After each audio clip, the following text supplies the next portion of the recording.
संकटांवर मात करण्यासाठी, जीवनात समृद्धी आणण्यासाठी आणि आपली स्वप्न पूर्ण करण्यासाठी आता आपल्याला साथ देतील शुभरत्न। आर्थिक, प्रापंचिक, राजकीय आणि शारीरिक भरभराटीसाठी आजच आपल्या राशीचं शुभरत्न परिधान करा। 5 पिढ्यांपासून विश्वासाची परंपरा।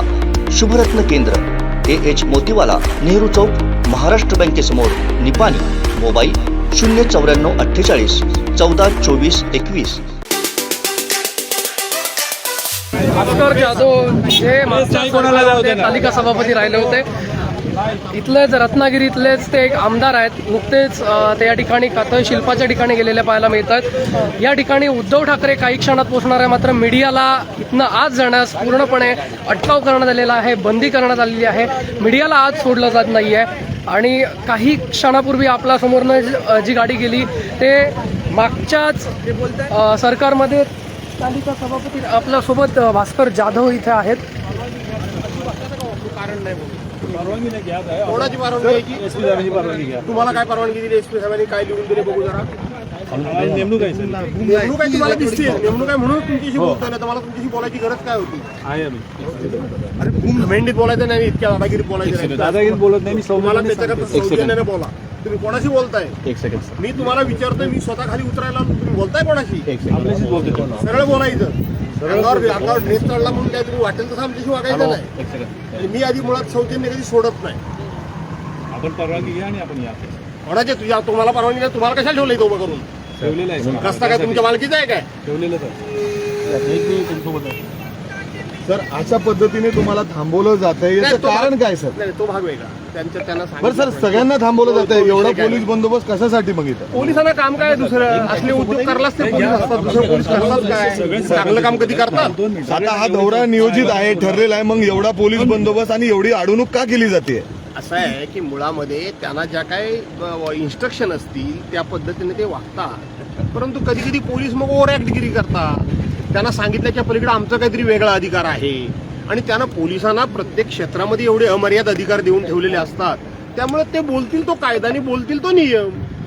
मग आता कसं, म्हणजे इतर जे गाड्या तुमच्या बाहेर अडवण्यात आलेल्या आहेत, कसं आता उद्धव पुढे झालं? साहेब येत आहेत, आम्ही सगळे उद्धव साहेबांबरोबरच जाणार आहोत। हे अधिकारी बऱ्याच वेळेला स्थानिक पण नसतात, बाहेरचे पण असतात, ते समजून घेत नाहीत, विचारत नाहीत, बोलत नाहीत। मी सांगितलं काय, त्यांच्या अंगावर एकदा वर्दी चढली की त्यांना नशा चढते। दादा साहेब, तुम्ही काही नागरिकांशी, स्थानिकांशी इथं बोललात का? काय नेमकं त्यांचा प्रश्न आहे? कशा पद्धतीने तुम्ही मार्गी लावणार? उद्धव साहेबांशी कोण कोण बोलणार आहेत? कारण इथं एवढा मोठा असं आहे पोलीस की बंदोबस्त आहे की लोक कुणाशी बोलणार? मुळामध्ये मी इथला लोकल, हे त्याला जाऊ दे, त्याला का थांबवलंय? मुळामध्ये मी इथला काय लोकल प्रतिनिधी नाही, त्यामुळं उद्धव साहेब स्वतः येत आहेत। मी बोलण्यापेक्षा उद्धव साहेब बोलणं हे योग्य आहे आणि म्हणून उद्धव साहेब हे आमच्या पक्षाचे पक्षप्रमुख आहेत, ते माजी मुख्यमंत्री आहेत। आम्ही बोलण्यापेक्षा ते बोलणं अतिशय महत्वाचं आहे आणि ते बोलतील आणि आम्ही ते बोलतील त्यांच्याबरोबर आम्ही आहोत। काय शिवसेनेची की नेमकी, म्हणजे उद्धव बाळासाहेब ठाकरे गटाची नेमकी भूमिका काय असणार आहे याबाबत? उद्धव बाळासाहेब ठाकरेंची भूमिका काय याच्यापेक्षा, जर सरकारला खरोखर रोजगार द्यायचा असेल, मी अनेक वेळा सरकारला आव्हान दिलेलं आहे की हा 3 लाख 4 लाख कोटी रुपये खर्चाचा प्रकल्प तुम्ही आणताय म्हणून सांगताय, हे 3-4 लाख रुपये खर्च कोण करणार आहे? 1 लाख लोकांना रोजगार तुम्ही देणार म्हणून सांगता, असा कोणता प्रकल्प आहे की डायरेक्ट 1 लाख लोकांना रोजगार देईल? याच्याकरता एक मंडप लावा, एका मंडपावर तुम्ही सरकारच्या तर्फे किंवा भाजपाच्या मंडळींनी यावं, त्याच मंडपामध्ये त्या स्टेजवर मी येतो, जनतेला समोर बोलवा आणि जनतेचं समाधान करा। हा केवळ लोकांना उल्लू बनवण्याचा, फसवण्याचा उद्योग हा भारतीय जनता पार्टीचा आहे आणि तुम्हाला जर कोकणाच्या जनतेची एवढीच जर काळजी असेल तर आमचा घेऊन गेलेले वेदांता फॉक्सकॉन, आमचा घेऊन गेलेले एअरबस प्रकल्प इथं घेऊन या आणि हा प्रकल्प तुम्ही गुजरातला घेऊन जा। आम्ही इथल्या जनतेला कन्व्हिन्स करू, इथल्या जनतेला आम्ही सांगू आणि हा प्रकल्प लोकांना आम्ही या ठिकाणी म्हणजे एअरबस आणि वेदांता फॉक्सकॉन हा प्रकल्प घ्यायला आम्ही भाग पाडू। सभेसाठी देखील परवानगी नाकारण्यात आलेली आहे, कुठली परवानगी म्हणजे रिस्ट्रिक्टेड आहे तुम्हाला? बरेच असं आहे की शेवटी त्यांची सत्ता आहे, ते सत्तेचा दुरुपयोग करतायत हे स्पष्ट दिसतंय आणि म्हणून सभेला परवानगी दिली नाही याचा अर्थ लोकांच्या भावना आमच्यापर्यंत पोहोचणार नाहीत अशातला भाग नाही। सभा घेण्यापेक्षा लोकांच्या भावना काय आहेत, लोकांची मतं काय आहेत, लोकांना अपेक्षा काय आहे हे समजून घेणं महत्वाचं आहे. आणि ते आम्हाला समजलं की आम्हाला सभा घेणं आवश्यक आहे असं वाटत नाही, किंवा सभा जरी इथं नाही झाली तरी संध्याकाळी महाडला उद्धव साहेबांची सभा होणारच आहे, तिथं ते बोलू शकतील. सर, परंतु त्याचबरोबर जर महाविकास आघाडीमध्ये बघितलं तर म्हणजे राष्ट्रवादीचं एक वेगळंच याबाबत विचार दिसतात. त्यांचा कुठेही विरोध होताना दिसत नाही. अजित पवारांना सातत्याने विचारलं बारसू प्रकल्पाबद्दल आपण शिवसेनेची भूमिका जाणण्याकरता म्हणून मला बोलवलेलं आहे, राजकारण करण्याकरता नाही. राष्ट्रवादीची भूमिका काय, काँग्रेसची भूमिका काय हे जाणण्याकरता वेगळं व्यासपीठ आहे, त्या व्यासपीठावर मी बोलेन. बारसू विरोधकांची बाजू ऐकल्यानंतर जर उद्या तुम्हाला त्यांची बाजू पडली तुम्ही विरोधात उतरणार का? काय असं आहे की आमचं सरकारला हेच सांगणं आहे, ज्या पद्धतीनं आमचे उद्धव साहेब समर्थकांची बाजू ऐकून घेणार आहेत त्याच पद्धतीने विरोधकांची देखील बाजू ऐकून घेणार आहेत. आणि मगाशी मी आता थोड्या वेळापूर्वी तुम्हाला तेच सांगितलं की त्यांनी यावं, खुला मंच लावावा आणि लोकांचं समाधान करावं की हा प्रकल्प कोकणाच्या हिताचा कसा आहे, कोकणाच्या लोकांना बेरोजगारीतून बाहेर काढणारा कसा आहे, हा पर्यावरणाचा ऱ्हास न करणारा प्रकल्प कसा आहे, हे सांगण्याचं धाडस का सरकार दाखवत नाही. आणि याच्यापेक्षा सरकारनं फार त्रास घेऊ नये. तर आमचा गेलेला वेदांता, फॉक्सकॉन, एअरबस सारखे जे प्रकल्प आहेत ते आम्हाला इथं आणून द्यावे, आम्ही लोकांना या ठिकाणी समजवण्याचा प्रयत्न करू. ही जागा बघायला गेलं तर तुमच्याकडून म्हणजे उद्धव ठाकरे मुख्यमंत्री असतानाच निवडण्यात आलेली होती, मग आता अचानक विरोध का होतो? असं आहे की उद्धव साहेबांकडून ही जागा निवडण्यात आलेली नव्हती. पत्र देखील त्यांनी दिलेलं उद्धव होतं. साहेबांनीही लपवलेलं नाही आणि आम्हीही नाकारलेलं नाही.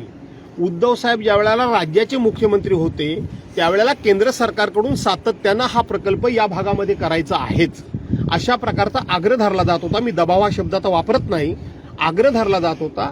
आणि त्यावेळेला उद्धव साहेबांनी पत्र दिलं की अशा अशा ठिकाणी एक मोकळी जागा आहे, ती जागा बघावी. तिथल्या मी आता पुन्हा एकदा सांगतो की लोकांना का सांगत नाहीत तुम्ही हा तुमच्या हिताचा प्रकल्प आहे म्हणून.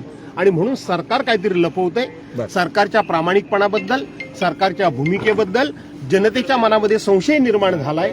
दुसरी गोष्ट, भर उन्हातून तुम्ही या ठिकाणी माती परीक्षण कसलं करताय, लोकांचे कडी तोडून पोलिसांचं म्हणजे बळ वापरून कसलं करताय. आप्पासाहेब धर्माधिकाऱ्यांच्या कार्यक्रमामध्ये घडलेली दुर्घटना तुम्ही बघत असताना दुसऱ्या बाजूला 144 कलम लावणार आणि तुम्ही लोकांना जोर जबरदस्तीने या ठिकाणी आपलं काम करायला लावणार. तुमच्या भूमिकेशी प्रामाणिकपणा नाही, तुमचा प्रामाणिकपणा नाही, तुमच्याकडे खरेपणा नाही. आणि ज्या ठिकाणी संशय निर्माण होतो त्या ठिकाणी लोक सहकार्य करत नाही. सर, समर्थकांची आणि तुम्ही असं म्हणलं यावेळी की या प्रकल्पाबद्दल त्यांना समजून सांगणार कशा पद्धतीने लोकांच्या हितासाठी आहे. तुम्ही सांगताय कशा हितासाठी आहे तुम्ही? असं आहे, मी काही सायंटिस्ट नाही, मी इंजिनियर नाही, मी सरकारचा कुठला भाग नाही. मी 1.5-2 वर्षापासून सरकारला जाहीर आव्हान देतोय. आज नाही, हे प्रकरण चिघळल्यावर नव्हे, कारण मला माहित आहे 3-4 लाख कोटी रुपये इथे या ठिकाणी कोणीही प्रकल्प खर्च करणार नाही.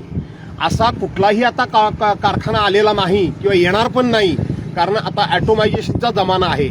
1 लाख लोकांना प्रत्यक्ष नोकऱ्या, काही तुम्ही लोकांना वेडं समजता की काय?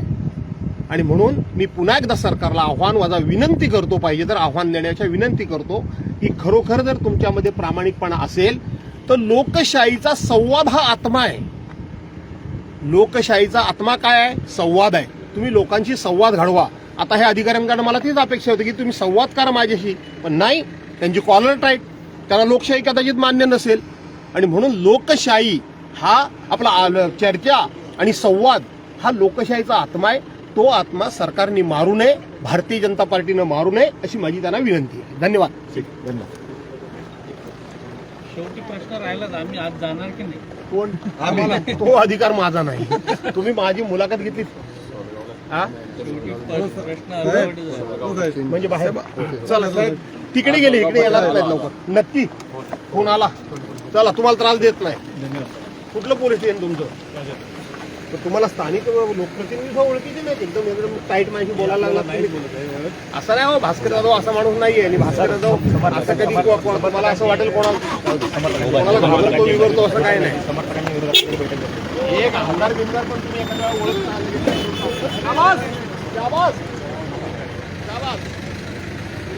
त्याला पाठिंबा बघा. हे बघा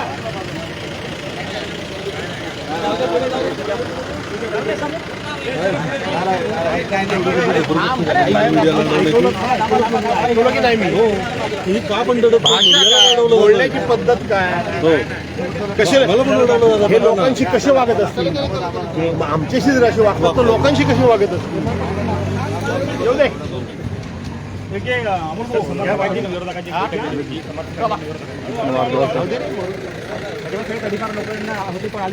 ते विचारतच नाही तुम्ही.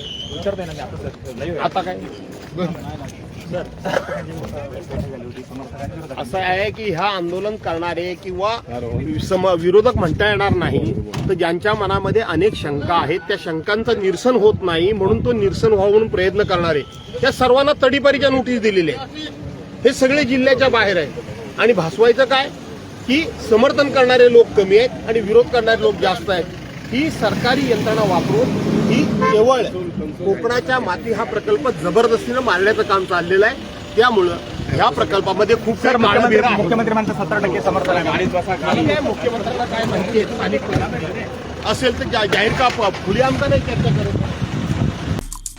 आमचे दिवसभरातले सर्व अपडेट्स, ताज्या घडामोडी आणि थेट लाईव्ह पाहण्यासाठी सबस्क्राईब करा, लाईक करा कोकणचं नंबर 1 महा चॅनल कोकण 7 लाईव्हचं YouTube चॅनल.